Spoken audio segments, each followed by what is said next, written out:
In this video, we're going to be talking about how you can buy or sell real estate while you're going through a divorce. Hi, I'm Yasha Wells, your favorite local Jacksonville realtor. So I'm really just led to bring this up because I have seen this quite a few times in the last year. I had one client who was selling their home and it was their primary residence, but they were going through a divorce through this process. So one of the things that I really want to stress is because early on in my career, a lot of people would just tell me, no, you can't help anyone buy a property when they're going through divorce because their credit's gonna be messed up. all of this stuff, right? I really just wanna debunk that myth right now because it is possible. And I say that because I have helped multiple people buy properties while they're going through a divorce. I do have to put a disclaimer out there. I am not a licensed attorney, divorce attorney, or any of that. So please consult with a professional regarding all of this information. I am only sharing my personal experience with working with clients that are going through a divorce, that are looking to either sell their home or buy their home. I just want to put it out there because I believe early on in my real estate career, people would say, you know, oh no, they can't buy a house because they're going through divorce. And that was even me talking to lenders. That's a straight myth. That is not true. You can buy a property while you are going through divorce. And I say that only if, and this is the catch, the other spouse is willing to sign over their rights to the property. So that was something that I learned. So yes, you can still be legally married and you go to buy a property and all your spouse has to do is sign separately or whatever, but sign over their rights to the property at the time of closing or like before your closing or whatever. So I have seen this happen quite a few times now. I will say this, I have had some people who say that they will get their spouses to sign, and that always hasn't ended out in the best way.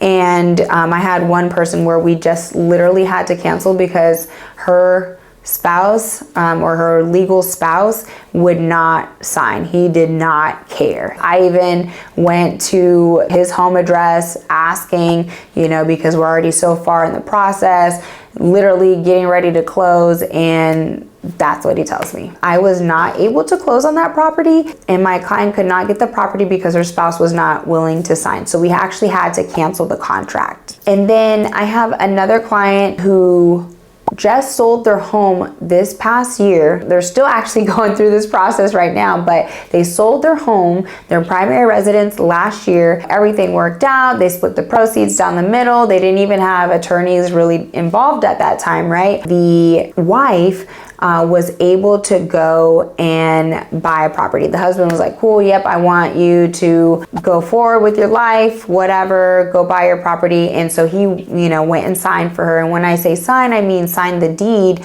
over. He's signing his rights over to the property back to her. So he has no ownership in the property, and it all worked out for her, right? And the sale of the home. But right now, or in the past week or two, we were trying to help him buy his own property because he rented after we sold the property. So he wanted to buy. He thought that his ex would be willing to come and sign just like he did for her, right? No, that's not the case.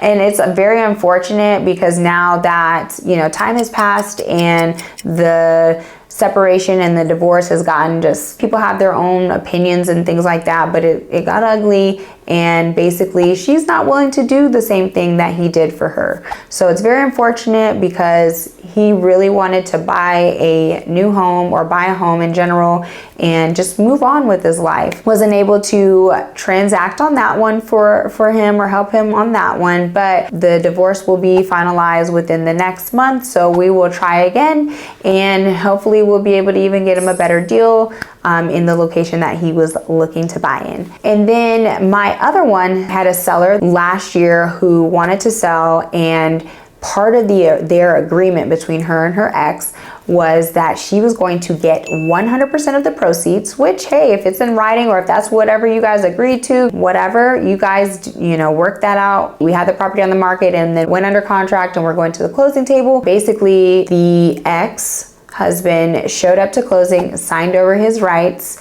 She was the only one on the settlement statement and everything like that when we went to close with the buyer. So that worked out really well. I have another situation where it worked out successfully on the buy side for the buyer. Her spouse came and signed for her and she was able to buy her home. So all that to say that you can buy a home and or sell a home while you're going through divorce or being legally separated if you're able to really just communicate with the other person and they're in agreement with what is happening. If you want more information about buying a home here in Jacksonville, Florida, fill out the link in the description below and we'll be in touch.